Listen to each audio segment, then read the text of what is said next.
İndi getdi, indi nəyə? Deyir ki, insan bədənində 3 tip əzələ toxuması mövcuddur. Yəni, bizim bədənimizdə 3 tipdə əzələ toxuması. 1. Saya əzələ. 2. Ürək əzələsi. 3. Skelet əzələ toxumasıdır. Bunlar 3 dənəsi nədir? Bu 3 dənəsi bizim nəyimizi müəllimlər? Bədənimizdə olan 3 tipdə əzələ toxumalarımızdır. Yadınızda saxlayın. Və bunları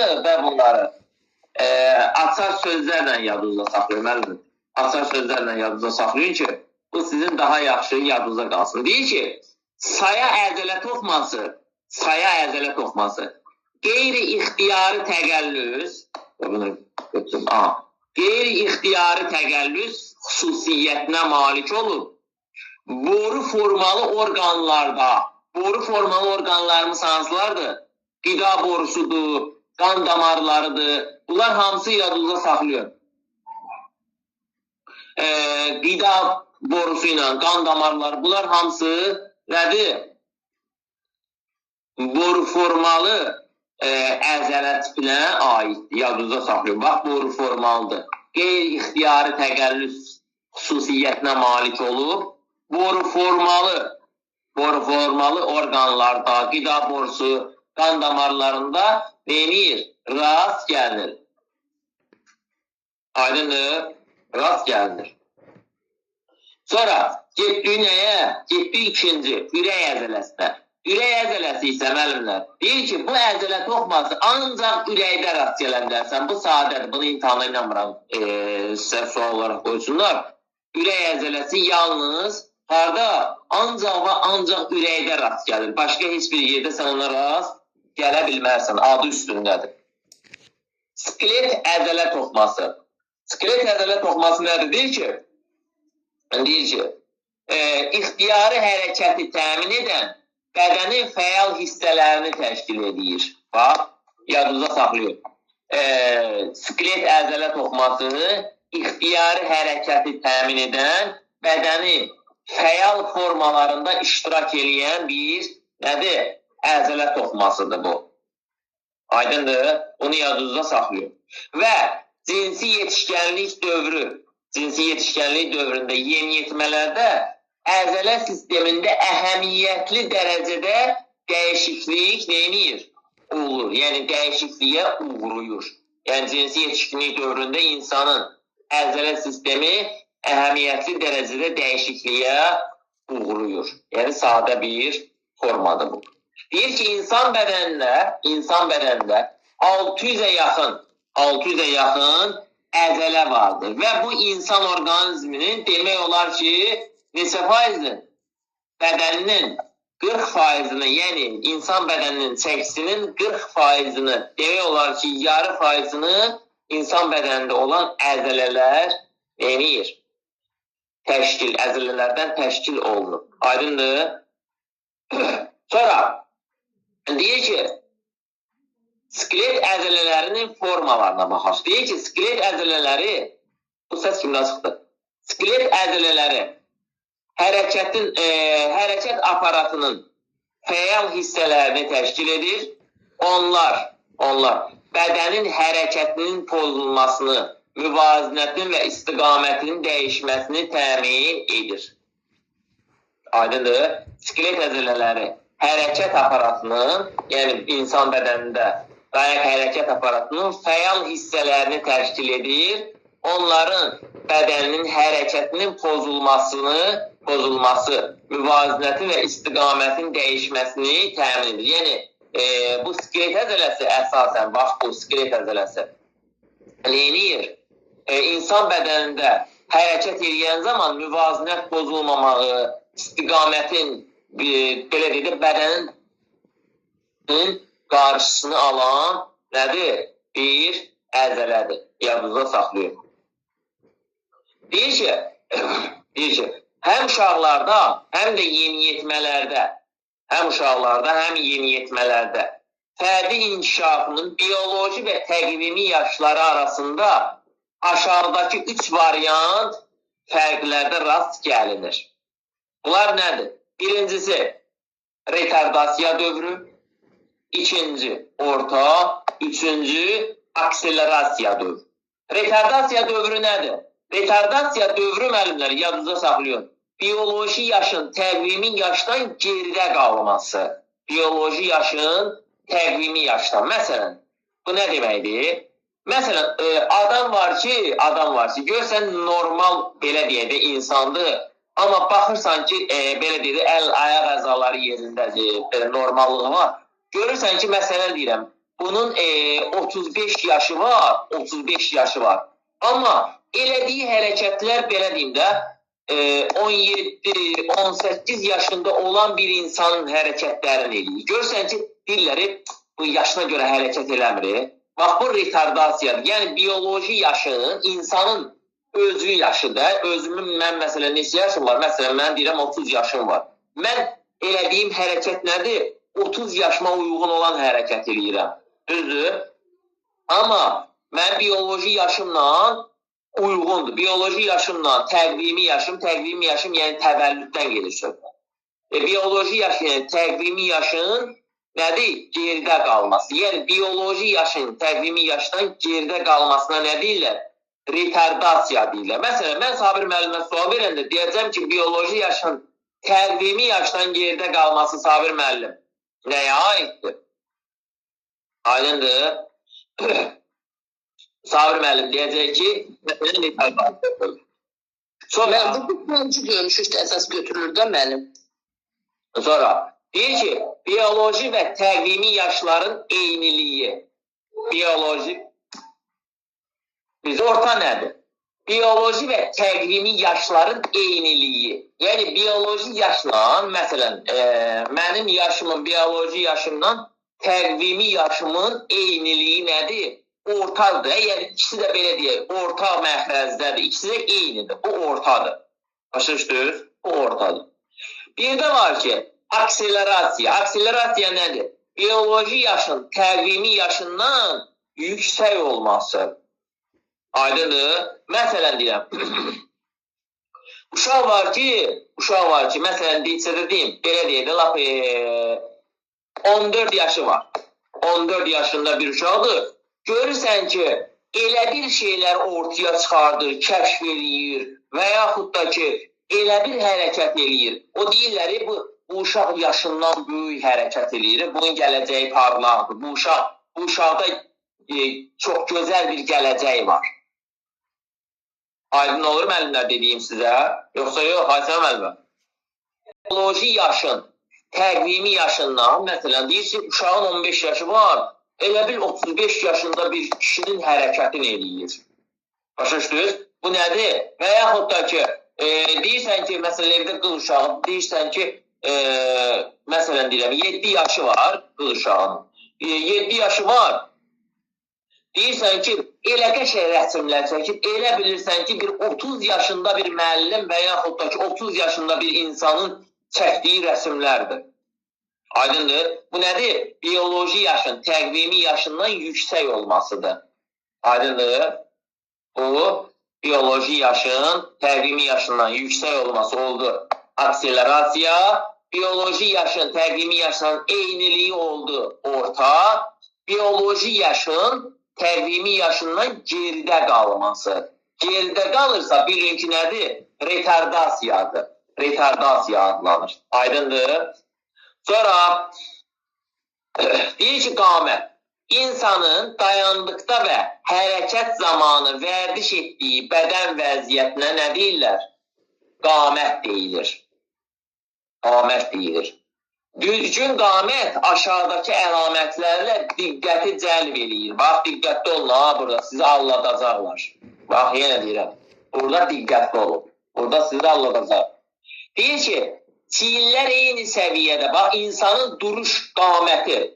Qoy deyəm, burada başlayalım, bunun şəkli olmalı. Belə bax. İkədə var, görürsən, ha. Bax, müəllimlər, görürsün şəkli. Qamət. İnsanın düzgün nə idi? İnsanın düzgün qamətidir. Düzdür? Bax, bu normal qamətdir. Yəni, insanda normal olan qamət bu formada neyniyir? Olur. Deyir ki, məsələn, bax, orada nə deyir? Deyir ki, çiyinlər eyni səviyyədə, bax, çiyinlər eyni səviyyədə, məsələn, çiyinlər deyir eyni səviyyədə, yəni çiyinin biri bu formadadır, biri də onun böyründə, yəni bunlar ikisi də görürsünüz eyni səviyyədədir, düzdür? Çiyinlər eyni səviyyədə, onurğadan eyni məsafədə yerləşir. Yəni, məsələn, onurğa sütunumuzdur, çiyinimiz, bu sağ çiyinimizlə sol çiyinimiz eyni məsafədə yerləşir. Yəni, bunların arasında heç bir nə yoxdur? Heç bir, məsələn, yoxdur, nətər deyirlər ona? Fərqlilik yoxdur da, başa düşdünüz? Eyni simmetriya, bax, buna simmetriya deyirlər. Eyni simmetriyada yerləşir. Simmetriyasında dəyişiklik yoxdur. Aydın oldu? Sonra deyir ki, kürəklər bir-birinə simmetrik olur. Simmetrik, asimetrik olur. Asimetrik deyib sizi alladarlar. Asimetrik deyib sizi alladarlar. Diqqətli olun. Kürəklər bir-birinə, görün burada kürək var. Aha, bax deyir ki, bu versiyanlar xəstəsi. Bu qamətdir, posteri belə göstərəm sizə. Bax, deyir ki, kürəklər bir-birinə simmetrik olur. Yəni, bunlar ikisi də kürək belə zan edir də, yəni, belə fikirləşin ki, bu kürəkdir, düzdür? Kürəklər bir-birinə nə olur? Kürəklər bir-birinə simmetrik olur, simmetrik. Aydındır? Asimetrik olanda, asimetrik. Yəni, o deməkdir, biri aşağıda, biri yuxarıda olur. Yəni, tərs olur da, bir-birinə yəni, ayrı-ayrı olur. Bir-birindən belə deyək, fərqlənir. Başa düşdünüz? Bir-birindən fərqlənir. Ona görə kürəyin şəklini atıydım, yəni yox yapmış. Aydındır, müəllimlər. Sonra deyir ki, baş düz dayanır. Görürsünüz, müəllimlər. Baş nədir? Baş düz dayanır. Fikir verin. Baş düz dayanır. Onurğa və boyunla eyni düz xətt üzərində yerləşir. Onurğa və boyunla eyni düz xətt. Baxın, eyni düz xəttin üzərində neyniyir? Eyni düz xəttin üzərində yerləşir. Bax, bu qamətin düzgün formasıdır. Yaddan çıxarmayın. Sonra, qamətin düzgün formalarından da biri budur. Deyir ki, yandan xəyali düz xət, yəni insanlar yandan düz baxanda qulaq görünür, burun görünür, düzdür, çiyin görünür, düzdür, çiyin görünür, bud görünür, düzdür, çiyindir, qulaqdır, burundur, sonra bud neynir? Çanaqdır, buddur, bunlar onurğadan keçir. Aydındır, onurğadan keçir. Yəni, düz xəttin üzərində yerləşir. Aydın olduğu müəllimlər. Bura qədər kimin sualı varsa buyursun. Gedək. Deyir ki, qamətin düzgün formalarından bunlardır, aşağıdakılardır ki, bu əlamətlərə də neyləməliyik? Biz əzbər bilməliyik. Yəni, ciddi şəkildə bilməliyik ki, bunlar hansı formalardır. Deyir ki, çiyinlər eyni səviyyədə, onurğadan eyni məsafədə yerləşir. Yəni, biri yuxarıda, biri aşağıda yerləşmir. Eyni olur. İkisi də nə olur? Düz olur. Görürsünüz, bunlar məsələn çiyin nöqtələrdir. Görürsünüz, bu aşağıdakı, biri yuxarıdadır, amma ikinci qoyduğum ox işarəsi haradadır? Aşağıdadır. Deməli, bu nədir? Bir-birinə asimetrikdir. Yəni, fərq var. Amma görürsünüz burada, simmetriya eynidir. Başa düşdünüz? Sonra deyir ki, kürək bir-biri ilə simmetrik olur. A sözünü artırsa, bir dənə asimetrik desə, nə olacaq? Bu səhvə gedir. Bu qamətin düzgün forması hesab edilmir. Çünki səndən nəyi soruşur? Səndən simmetriki soruşur, asimetriki yox. Başa düşdünüz? Simmetriki soruşur sizdən, asimetriki soruşmur. Sonra deyir ki, baş düz dayanır, baş düz dayanır, baş düz dayanır. Onurğa və boyunla eyni düz xətt üzərində yerləşir. Yerləşir sözünün əvəzinə gətirərsə yerləşmir qoyar. Sən də axırına fikir vermirsən, o bayaqki hansı şəkilcəydə allanmışdır. Baş düz dayanır, baş düz dayanır. Onurğa və boyunla eyni düz xətt üzərində. Yəni, onurğa ilə boyundur. Bax, onurğa boyundur və nədir? Bu da onurğadır. Görürsünüz, hamısı düz xəttin üzərində yerləşir. Aydındır, Sabir müəllim. Digər müəllimlərə aid. Bəli, müəllim, aydın. Sonra deyir ki, yandan xəyali düz xət, yandan xəyali düz xət, qulaq, burun, çiyin, çanaq və bud, çanaqla bud onurğadan keçir. Onurğadan keçir, ha, keçmir yox. Keçmir qoyub sizi çaşdıra bilərlər. Keçmir qoyub sizi çaşdıra bilərlər. Keçir. Aydındır. Aha. Sonra getdi indi qamətin nəyinə? Deyir ki, onurğa sütununda mümkün əyriliyin əmələ gəlməsi daha çox 11 yaşdan 15 yaş arasında neyniyir? Təsadüf edir. Yəni, insanlarda qamətin əyilmələri 11-15 yaş arasında, yəni uşaqlarda diqqətli olmaq lazımdır ki, 11-15 yaşa eynəməsin. Daha riskli dövrdür bu. Riskli dövrdür. Aydın deməlidir. Sonra deyir ki, asimetrik qamət forması gövdənin sağa və yaxud da ki, sol tərəfini neyniyir? Asimetrik olmasıyla səciyyələnir. Baxın, bir dənə bu şəkildə diqqət eləyin. Görürsünüz, yüksək çiyindir. Çiyinin biri yuxarıdadır, biri isə aşağıdadır. Fikir verin. Bu nədir? Asimetrikdir də. Çiyin asimetrikdir. Qamət yüceyi nədir? Qamətin forması pozulub burada. Asimetrikdir. Aydındır. Sonra deyir ki, deməli, belin qeyri-bərabər olması. Bax, məsələn, bel onurğadan bölünəndə belin çox hissəsi düşür hara? Məsələn, sağ tərəfə düşür. Az hissəsi hara düşür? Az hissəsi düşür sol tərəfə. Bu da nədir? Bu da düzgün qamətin forması hesab edilmir. Aydındır. Düzgün odur ki, kürək bir-birinə mərkəzdən bölünməlidir, simmetrik olmalıdır və çiyinlər bir-birinə nə olmalıdır müəllimlər?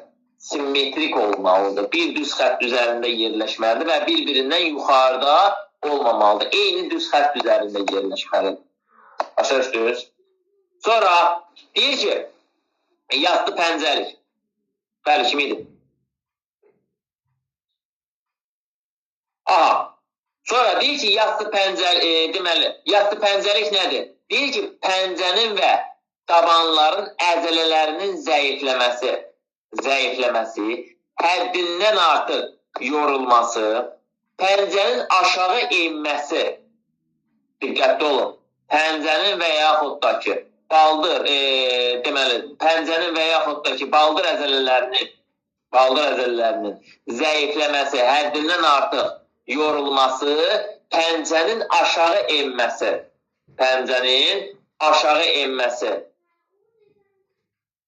Nə olur? Olur yastı pəncəlik. Yastı pəncəlik nə deməkdir?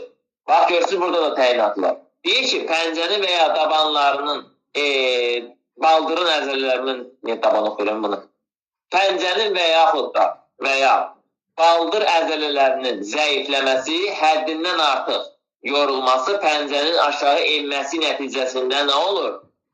Olur, yastı pəncəlik. Bax, bu insan nədir? Yastı pəncədir. Bu insan yastı pəncədir. Bu isə normal pəncədir. Fikir verin. Diqqətlə baxsınız, fərqi anlayarsınız. Diqqətlə baxsınız, fərqə baxın.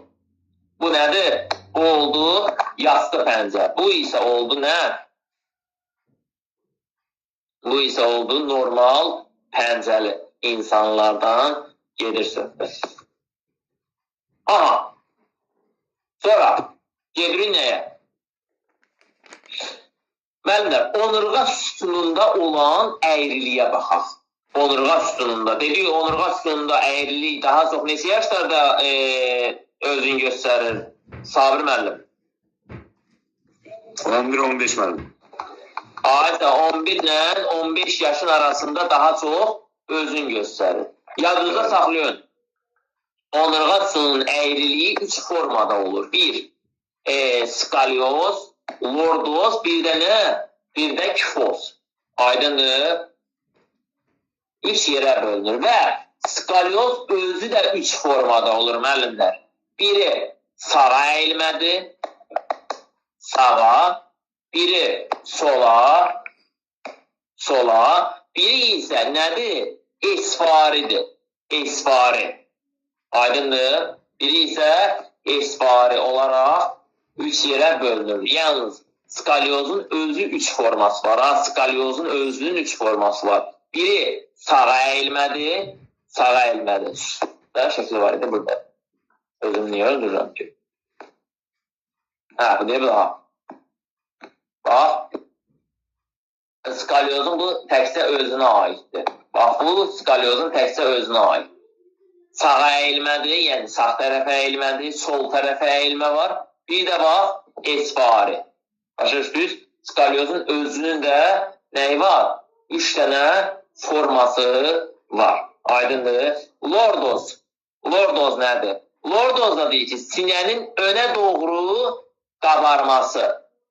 Qabarması. Olur nə? Lordoz. Sinə əgər önə doğru qabarıbsa, bax bu formada. Sinə önə doğru əyilibsə, önə doğru qabarma varsa, olur nə? Lordoz. Yəni, onurğanın əyriliyindən biri də lordozdur. Bu olur lordoz. Yox. Kifozda deyir ki, çiyin arxaya doğru qabarıbsa, çiyinlər arxaya doğru qabarıbsa, olur nə? Biz el arasında buna nə deyirik, Sabir müəllim? Donqabel müəllim. Bozbel deyirlər, donqabel deyirlər. Sonra deyir ki, onurğanın bel nahiyəsindən önə doğru həddən artıq əyilməsi oldu nə? Lordoz. Onurğanın kürək, yəni döş nahiyəsindən arxaya doğru qabarması, yəni belə bu insanın qamətidir. Kürək daha çox arxaya çıxıbsa olur nə? Olur kifoz. Aydındır? Olur kifoz. Yox, əgər sinə önə çıxıbsa, olur lordoz. Aydındır, müəllimlər. Müəllimə başa düşdün? Zahidə müəllimə, sonra Pərvanə sonra gedirik nəyə? Deyir ki, deməli, fəzanın qavranması, yəni fəza hissi. Fəza hissi nə demək? Görmə, toxunma və kinestetik analizator vasitəsilə həyata keçirilir. Yəni, görmə, toxunma nədir? Fəza hiss eləyirsən də bunu. Başa düşdün? Görmədir, toxunmadır, ölçmədir. Bunlar hamısı nədir? Bunlar fəzanın qavranma hissidir. Fəza hissi. O şeydə keçmişdir, əsas anlayışlarda. Əsas anlayışlardaydı, yoxsa əsas anlayışlardaydı. Sonra... Yox, 20 müəllim, bu şeydə görürük də fəza hissi. Hansı hərəki qabiliyyətlərin içərisində idi? Qüvvədə. Şeydə. Sonra yaddaş. Deyir ki, fikri, obraz və əvvəllər öyrənilmiş hərəkətlərin yaddaşda saxlanılması və zəruri hallarda icrası ilə əlaqədar psixi prosesdir. Yadınıza saxlayın, bax. Fikri, obraz və əvvəllər öyrənmiş hərəkətləri yadda saxlaması, yəni yadda saxlamaq sözünü onsuz da biləcək yaddaşda, əgər buna verirsə. Bu olur nə? Bu olur yaddaş. Yəni, hər hansısa bir fikri, bir obrazı, məsələn, Elnur müəllimin, məsələn, deyirəm, uşağı məktəbdə, belə deyək də, Xəyal müəllimin uşağından hər hansısa bir hərəkət görür ki, görür, məsələn, bu yaxşı idman hərəkəti. Gəlir evdə atasına göstərir ki, məsələn, Xəyal müəllimin qızı bunu məktəbdə bizə göstərdi. Deməli, uşağın nəyində qalıb bu? Yaddaşında qalıb da onu obraz eləyir. Gəlir onu sənə göstərir, sən də o dəqiqə başa düşürsən ki, hə, bu filan hərəkətdir. Aydındır. Və yaxud da ki, hər hansısa fikir, hər hansısa bir görsən, uşağın yanında hər hansısa bir şey danışırsan, həftələr, aylar keçəndən sonra görsən onu, sən danışdığın formada uşaq onu sənə danışır, deyir. Nə olsun uşaqdır? Yaddaş var orada. Yaddaş öz neyini yer? Funksiyasını yerinə yetirir. Aha. Sonra gedirik nəyə? Deyir ki, çeviklik hərəkət qabiliyyətinin, çevikliyin inkişafı üçün istifadə olunan vasitələrə. Deyir ki, deməli, dərsdə çevikliyin inkişafı üçün istifadə olunan vasitələr bir neçə qrupa bölünür. Bunlar hansılardır? İdman oyunlarının növlərinin, basketbol, voleybol, futbol, badminton, Elnur müəllim, bunları haqqında yazma salarsın. Basketbol dedi okudum yazmışdım. Sonra deyir ki, idman oyun növlərinin elementlərindən ibarət estafetlər. Mən demişdim, amma elementlərindən ibarət estafetlərdə istifadə olunursa, çevikliyi inkişaf etdirir. Sonra icrası koordinasiya, müvazinəti, təzahürün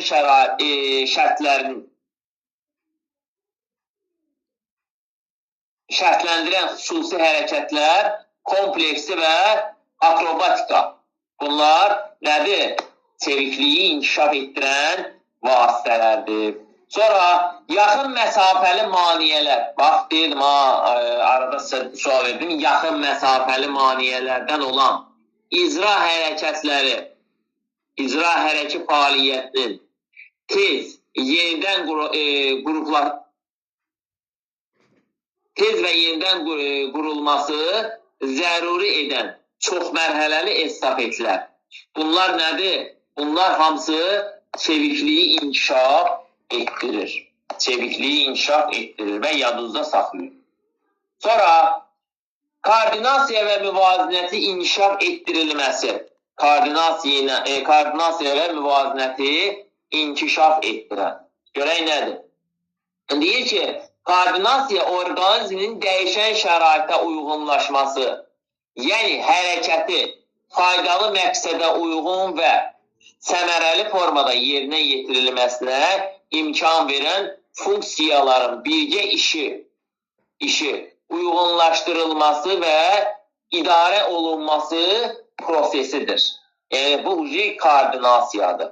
Məqsədə uyğun yerinə yetirirsən, səmərəli formada yerinə yetirilməsinə imkan verən funksiyaların birgə işinin uyğunlaşdırılması və idarə olunması prosesidir. Bu koordinasiyadır.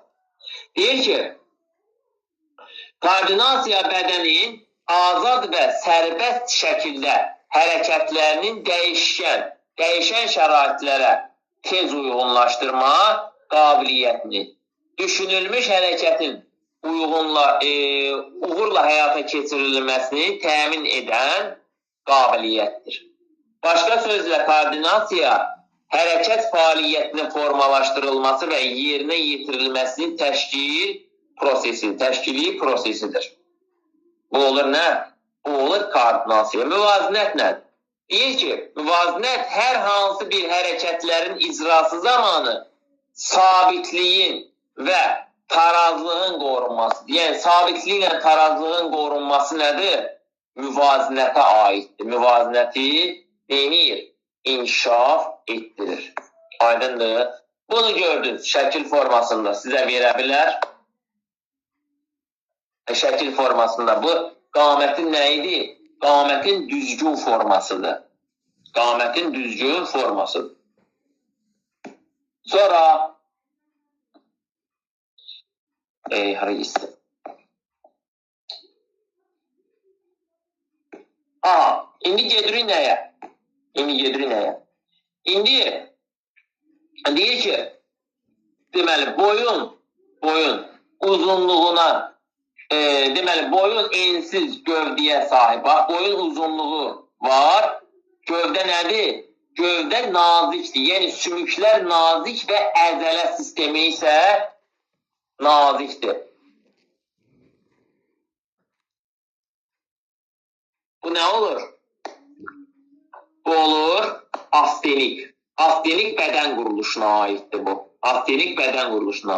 Hündür boy, yəni boyun hündürlüyündə nisbətən əzələlər, sümüklər çox nazikdir. Fikir verin.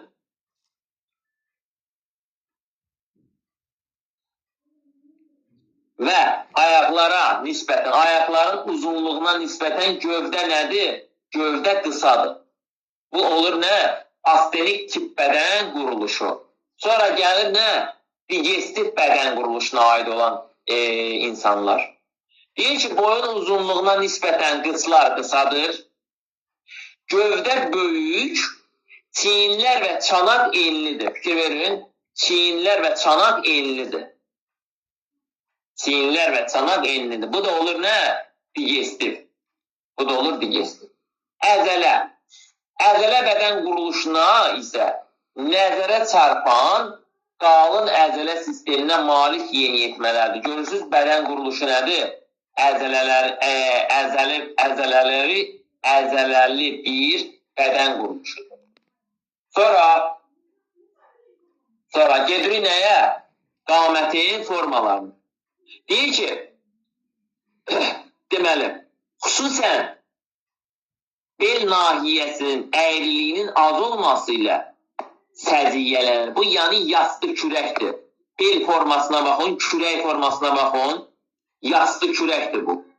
Şəkil olaraq sizə imtihanda qoymaz, amma yenə də sizə göstərirəm ki, bilin. Sonra digestif, dairəvi əyilmiş kürək. Dairəvi əyilmiş kürəkdə isə onurğa sütunun irəliyə, arxaya əyilmələri çox olması. Bu nədir? Dairəvi əyilmiş kürəkdir. Onurğa sütunun irəliyə, arxaya fizioloji əyriliyinin çox olması isə nədir? Bu olur dairəvi əyilmiş kürək. Aydındır, müəllimlər?